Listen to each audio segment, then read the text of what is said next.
Hari ini ECJ bersama dengan Pusat Jagaan Nurul Iman di Manjoy, Ipoh, Perak. Jadi hari ini kita nak mengajak ramai-ramai siapa yang ada lebihan ataupun nak buat sumbangan ataupun tajaan buka puasa. Jom ramai-ramai join ECJ untuk tajaan buka puasa dengan Pusat Jagaan Nurul Iman.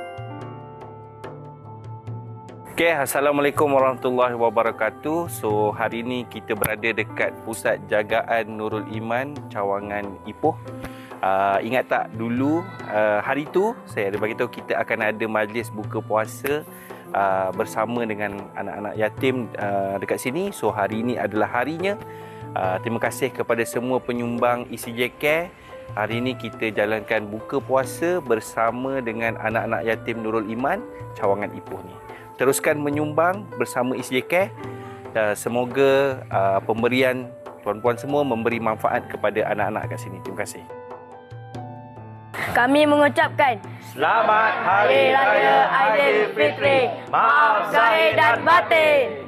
Bye.